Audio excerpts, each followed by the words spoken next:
Question number 9 है दोस्तों। Find the equation which passes through the point A and 2,2√3 and inclined with x axis at an angle 75 degree. 75 मतलब inclination दे दिया, theta दे दिया, tan theta दे दिया, मतलब tan theta निकालना है एक तरीके से ना। और ये दिया हुआ है तो सिंपल है। मैंने बताया था स्टैंडर्ड इक्वेशन क्या होती है, y=mx+k c। अगर 2,2√3 से पास हो रहा है तो किससे निकलेगा, इनमें निकल जाएगा। 2,2√3 रख दूंगा तो क्या मिलेगा, यहाँ देखो 2√3 y की वैल्यू हो गई, m इंटू एक्स की वैल्यू 2 हो गई, प्लस की c इक्वल टू, मतलब एक तरीके से ये इक्वेशन नंबर 2। अब किसकी वैल्यू निकालनी है, c की वैल्यू फाइंड करनी है। तो इसके लिए क्या होना पाई जरूरी है, m निकालना है। तो m के लिए क्या दिया हुआ है, थीटा दिया हुआ है। अगर थीटा दिया हुआ है, थीटा कितना दिया हुआ है 75 डिग्री, तो टेन थीटा निकालेंगे तो टेन थीटा कितना आ जाएगा, टेन 75 डिग्री हो जाएगा। और 75 का डिग्री का वैल्यू पता होनी चाहिए। तो देखो स्टैंडर्ड वैल्यू क्या होती है, 0, 30, 60, 90, 45 और 90 ये होती है। लेकिन 75 आ गया तो इसको क्या करना, फाइंड करने के लिए पता होना चाहिए। मतलब 45 प्लस क्या हो गया 30। अब 10a+b आ गया तो 10a+b का क्या फॉर्मूला होता है ये पता होना चाहिए। देखो 10, तो क्वेश्चन को यही फ़ायदा हो गया ना, मैंने वाला बताया। अब पता लगेगा तुमको यहाँ से क्या 10a+b का फॉर्मूला। देखो 10a+b क्या होता है, 10a+k 10b अपॉन 1 माइनस के 10a इंटू 10b, ये फॉर्मूला होता है।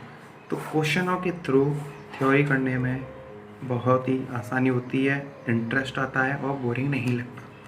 ठीक है, तो इसमें रख दो। देखो 10a+b मतलब 1045 प्लस के 1030 अपॉन 1 माइनस के 1045 टू 1030। 1045 की वैल्यू पता होनी चाहिए कितनी होती है, 1 होती है। 1030 की 1/√3 होती है। 1 माइनस के 1 इंटू √3 होती है। क्या निकलेगा यहाँ से, देखो √3 प्लस के 1 अपॉन √3 माइनस के 1। तो √3 प्लस के 1 अपॉन √3, √3 माइनस के 1 अपॉन √3, √3 से √3 कैंसिल, बचा क्या √3 प्लस के 1 अपॉन √3 माइनस के 1। कैलकुलेशन यार एकदम फास्ट होनी चाहिए देखो, ठीक है ना। अगर इनको भी फाइंड करना, अगर पूछना हो तो मेरे को कमेंट करके बता देना, तो मैं इस पर भी वीडियो बना दूंगा कि बेसिक सॉल्यूशन कैसे किया जाता है क्वेश्चन को सॉल्व करने के लिए। तो क्या मिल गया यहाँ पे, m की वैल्यू मिल गई, यानी कि टेन थीटा की वैल्यू मिल गई। ये क्या मिल गया, m। अब उसी इक्वेशन में रख देंगे, कौन से इक्वेशन में, ये जो थी इस वाली इक्वेशन में रख देंगे। तो देखो क्या था, 2√3 इक्वल टू m की वैल्यू कितनी होगी, √3 प्लस के 1 अपॉन √3 माइनस के 1 इंटू 2 प्लस के c। इसको फाइंड कर लो, सिंपल हो गया क्वेश्चन। तो देखो यहाँ से √3 और ये से मल्टीप्लाई करना है कि नहीं।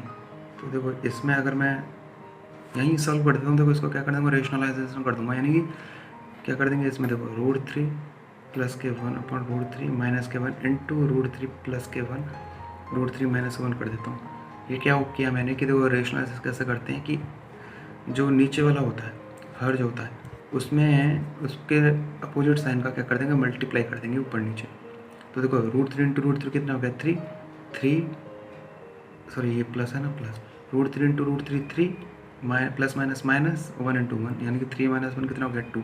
तो नीचे तो आएगा 2, क्या आएगा 2, और ऊपर क्या हो जाएगा √3 प्लस के 1 का होल स्क्वायर अपॉन 2, ये आ जाएगा। तो देखो 2√3 प्लस के 1 का whole square divide by 2 plus के c। ठीक है ना यहाँ तक। तो देखो 2 इंटू 2 कितना हो गया 4, तो 4√3 इक्वल टू √3 प्लस के 1 का होल स्क्वायर प्लस के c, ये हो जाएगा यहाँ तक।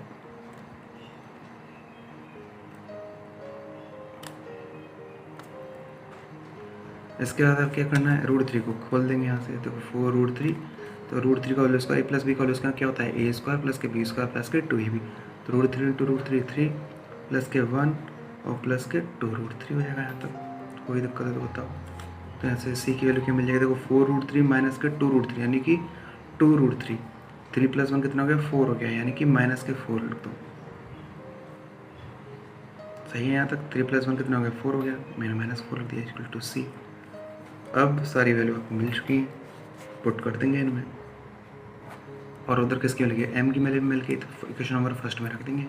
तो क्या बनेगा y इजकल टू, फर्स्ट देख लो ये थी, तो y इजकल टू क्या मिलेगा, m की वैल्यू कितनी थी, √3 प्लस के 1 का whole square divide by 2 into x plus c की वैल्यू कितनी थी, 2√3 माइनस के, ये क्या होगा आंसर हो जाएगा। इसको क्वेश्चन को सॉल्व करके लिख लेंगे तो आंसर आ जाएगा और ज़्यादा सॉल्व करने में। ठीक है ना दोस्तों, तो इस तरीके से क्या है, देखो मेरे को इस क्वेश्चन को कराने का एक मेन जो टारगेट था वो ये था कि 1075 आया था, 75 को कैसे सॉल्व करना है, क्लियर है। और लेंथी क्वेश्चन होती है तो इसको किस तरीके से, जो भी आपको ऑप्शन में मिले उसको टिक करने के लिए, यहाँ तक अगर सॉल्व भी कर लोगे तो आंसर लगा ही सकते हो। ओके दोस्तों, क्वेश्चन नंबर 10 है दोस्तों, देखो find the equation of the lines which intersect the x-axis at a distance of 3 unit to the left of the origin with the slope of -2। ठीक है, देखो इसको देखते हैं।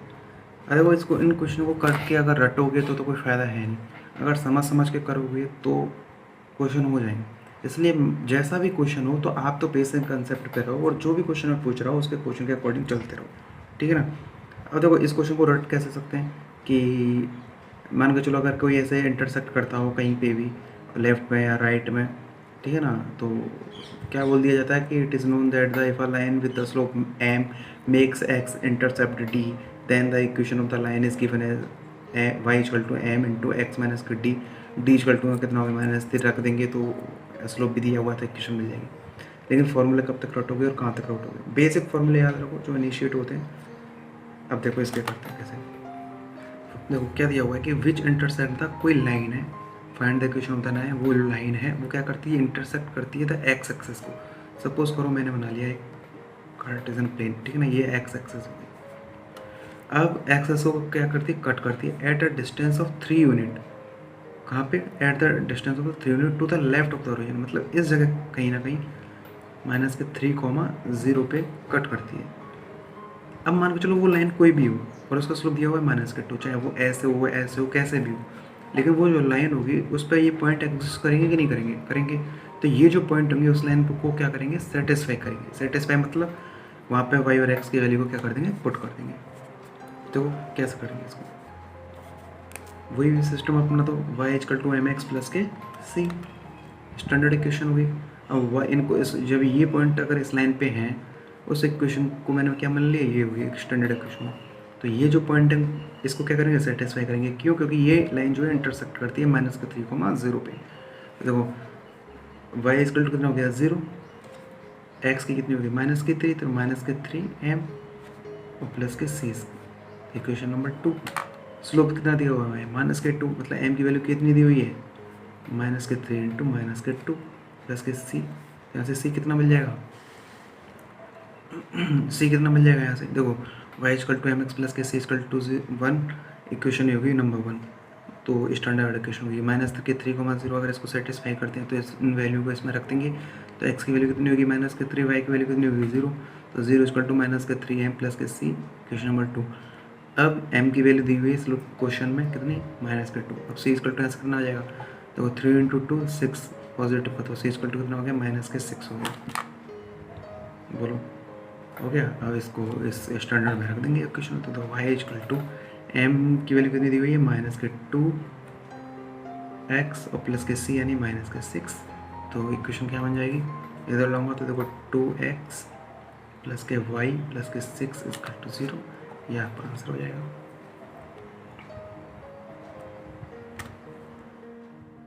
क्वेश्चन नंबर 11 है दोस्तों, find the equation of the line which is at a perpendicular distance of 5 units from the origin and the angle made by the perpendicular with the positive x-axis is 30 degree। देखो रटने वाला तरीका बता देता हूँ पहले तो, कि अगर मान के चलो कोई परपेंडिकुलर दिया होता है, परपेंडिकुलर डिस्टेंस दी हुई होती है, तो उसको निकालने का तरीका क्या होता है, उस इक्वेशन को x cos थीटा प्लस के y sin theta equal to p। फिर मेरी वही बात, बेसिक्स पता है तो क्वेश्चन कैसे भी फेम में हो, अपने बेसिक्स कीजिए हो जाएगा, ठीक है। तो हमको यहाँ फॉर्मूला रटना नहीं है, अपने बेसिक्स से करना है। तो कैसे करेंगे, तो find the equation of the line which is at a perpendicular distance of the 5 unit from the origin, ठीक है ना, and the angle made by the perpendicular with the positive, यानी किस बात की बात हो रही है, सबसे पहले तो ये देखो पॉजिटिव एक्स एक्सिस की बात हो रही है, ठीक है ना। इसकी बात हो रही है पॉजिटिव एक्स एक्सिस की। इस एम है जो एंगल बनना है 30 डिग्री का बनना है। तो देखो परपेंडिकुलर ओरिजिन से एक्स एक्सिस में किस तरीके से होगी, सिर्फ इस तरीके से होगी, यानी कि इक्वेशन ऑफ द लाइन हमें अंडर मतलब कैसे होगी, इस तरीके से होगी 100%। तभी तो परपेंडिकुलर डिस्टेंस आएगी इधर से ऐसे। बोलो ये चीज़ समझ में आएगी नहीं आएगी। Perpendicular distance from the origin in the positive x axis. Clear है बात? बस देखो find the equation of the line which is at a perpendicular distance of the 5 unit. तो ये डिस्टेंस कितनी दी हुई है, 5 यूनिट। कितनी दी हुई है, 5 यूनिट दी हुई है। फ्रॉम द ओरिजिन, कहाँ से, ओरिजिन से। And the angle made by the perpendicular, इस परपेंडिकुलर के वाया जो एंगल बन रहा है किसके साथ में, विद पॉजिटिव एक्स एक्सिस। तो ये है पॉजिटिव एक्स एक्सिस, कितना बनना है 30 डिग्री। तो देखो ये कितना हो गया 30 डिग्री, ठीक है। ये कितना हो गया 90 डिग्री। तो ये कितना हो गया 60 डिग्री। जब ये 60 है तो ये कितना हो गया 120 डिग्री। क्लियर। 80 माइनस का 60 कितना हो गया 120। यानी कि ये जो लाइन की इक्वेशन दी हुई है, वो लाइन की इक्वेशन जो है वो पॉजिटिव एक्सेस के साथ में एंटी क्लॉकवाइज जो एंगल बनाती है वो कितना हो गया 120। इसका मतलब थीटा कितना हो गया 120। आई बात समझ में? अब ये जो लाइन है, ये जो लाइन है ना, अब इसकी परपेंडिकुलर डिस्टेंस दी हुई है जो भी है। देखो सबसे पहले तो क्या है कि थीटा अगर 120 है तो यहाँ से स्लोप कितना आ जाएगा इस लाइन का, m equal to tan theta यानी 120 डिग्री, यानी कि 10 180 माइनस का 60 डिग्री इजकल टू 10 180 माइनस 60 मतलब कितना होगा, देखो ये 180 और इसमें से 60 माइनस, यानी कि इसमें आगे क्योंकि 90 तक होता है तो यानी कि सेकंड क्वाड्रेंट में, और सेकंड क्वाड्रेंट में जो 10 होता है वो क्या होता है, नेगेटिव होता है। तो कितना हो जाएगा माइनस का 10 60। देखो याद रखने वाली चीज़ बता देता हूँ कि इसका क्या सिस्टम होता है कि देखो फर्स्ट जो क्वाड्रेंट होता है उसमें सब पॉजिटिव होते हैं, ठीक है ना। साइन कोसेक कोसेक सब पॉजिटिव होते हैं फर्स्ट में। तो सेकंड की बात करूँगा तो इसमें साइन और कोसेक ये पॉजिटिव होगा। थर्ड में टेन और कॉट पॉजिटिव होता है, और इसमें टेन कॉट इसमें हो गया, इसमें सेक थीटा और कॉस थीटा पॉजिटिव होता है। क्लियर है बात है? तो यहाँ क्या मिल गया 10 और सेक थीटा माइनस 10 से माइनस का 10 60 थीटा। तो उनको 10 60 कितना होता है √3, तो माइनस के √3। तो m की वैल्यू कितनी आ गई माइनस के √3 आ गई, ठीक है ना। फिर मेरा वही सिस्टम स्टैंडर्ड लाइन इक्वेशन कितनी होगी एम एक्स प्लस के सी। क्लियर है। m को यहाँ पुट कर दूंगा तो कितना मिल जाएगा माइनस के √3 एक्स प्लस के सी। इसका मतलब कितना हो जाएगा √3 एक्स प्लस के वाई इक्वल टू सी। बोलो मिलेगा। ये इक्वेशन नंबर होगी सेकंड, यानी कि सी की वैल्यू नहीं पता। अब देखो ये लाइन की इक्वेशन है, ये किसकी इक्वेशन हो गई, ये लाइन की इक्वेशन आई है। कैसे, y equal to m x plus c से, और m की वैल्यू हमको पता चल चुकी है। अब लेकिन इसमें c की वैल्यू पता चल जाए तो हमको क्लियरली इस लाइन की इक्वेशन पता लग जाएगी। अब c की वैल्यू कैसे निकालेंगे, देखो अगर इस लाइन पे यानी इस लाइन पे परपेंडिकुलर जो डिस्टेंस जो 5 दी हुई है उसका निकालना आना चाहिए। कैसे निकालते हैं, तो देखो यहाँ मैं बता देता हूँ साइड से, ठीक है ना। अगर मान के चलो कोई इक्वेशन है एक्स प्लस के बी वाई प्लस के सी इजकल टू 0, ठीक है ना। ए एक्स प्लस के बी वाई प्लस के सी इजकल टू 0, और परपेंडिकुलर डिस्टेंस फाइंड करनी है मान के चलो किसी पॉइंट पी से जो है x1 और y1, इससे परपेंडिकुलर डिस्टेंस फाइंड करनी है। तो इसका तरीका क्या होगा, इस पॉइंट को रख दो, ठीक है ना। तो x की जगह x1 रख देंगे, तो देखो ए x1 प्लस के b1 y, ओके, और प्लस के c अपॉन कितना हो जाएगा अंडर रूट जो x और y के जो साथ में कांस्टेंट मतलब वेरिएबल है उनका स्क्वायर अंडर रूट। इस तरीके से निकालते हैं, ठीक है ना। तो इसमें भी देखो वही सिस्टम है, परपेंडिकुलर डिस्टेंस, ये परपेंडिकुलर डिस्टेंस का फॉर्मूला। तो परपेंडिकुलर डिस्टेंस जो होती है मतलब उसको निकालने का फॉर्मूला क्या हो गया, देखो किस पॉइंट से हो रहा है 0,0 से परपेंडिकुलर है किस पे, इस लाइन पे। तो देखो 0,0 से परपेंडिकुलर है, तो 0,0 को इसमें सेटिस्फाई करा देंगे। तो कितना बचेगा, देखो 0 0 बचा क्या c upon under root x का क्या √3 का स्क्वायर यानी 3 प्लस के वाई का 1 का स्क्वायर 1, और ये डिस्टेंस है तो पॉजिटिव। क्लियर है। तो कहाँ से है परपेंडिकुलर, ओरिजिन से है। ओरिजिन मतलब 0,0, ठीक है ना। परपेंडिकुलर कहाँ से, 0,0 यानी ओरिजिन से इस पे। तो 0,0 से क्या कर देंगे, इस पे सेटिस्फाई करा देंगे। कोई पॉइंट से परपेंडिकुलर हो उसको सेटिस्फाई करा दो, और अंडर रूट ए स्क्वायर प्लस के बी स्क्वायर। क्लियर है ये चीज़। और ये दी कितनी हुई है, ये दी हुई है 5, क्लियर। तो 3 + 1 4 2, सी इक्वल टू कितना मिल गया, यहाँ से 2 मिल गया। उसको इसमें पुट कर देंगे तो कितना मिलेगा, इक्वेशन नंबर सेकंड में √3x + ky is equal to 10y, 5 × 2 10, ये हमारा आंसर आ जाएगा। तो आई होप ये आपको समझ में आया होगा क्वेश्चन। तो इस क्वेश्चन को डायरेक्ट भी कर सकते हैं कि x cos θ + ky sin θ equal to p perpendicular distance होती है। लेकिन मैं कह रहा हूँ बेसिक्स पे ही रहो, आपको पता होना चाहिए। देखो जब तक इमेज बनाना नहीं आएगा माइंड में तब तक क्वेश्चन सॉल्व नहीं होंगे, क्योंकि फिर वो क्वेश्चन कैसे घुमा देगा तो आपका फॉर्मूला धरा के धरा रह जाएगा। तो सीधी सी बात है, इसमें निकालना क्या था, परपेंडिकुलर डिस्टेंस दी हुई थी, परपेंडिकुलर डिस्टेंस, देखो इससे एक फॉर्मूला पता लग गया, क्या, ये वाला, कि परपेंडिकुलर का क्या फॉर्मूला होता है, ठीक है। तो बस ये इंपॉर्टेंट था, ये सब जगह सेम होगा, ठीक है, ये बदलेगा नहीं। तो आपको पता था कि 5 दी हुई है, 0 से परपेंडिकुलर था, इसकी इक्वेशन मान ली स्टैंडर्ड y = mx + kc, और इससे परपेंडिकुलर है, इसको सेटिस्फाई कर देंगे 0,0 से, और 5 दी हुई है आपकी 5, और इसको रख के c मिल जाएगा, और m आपने निकाल ही लिया।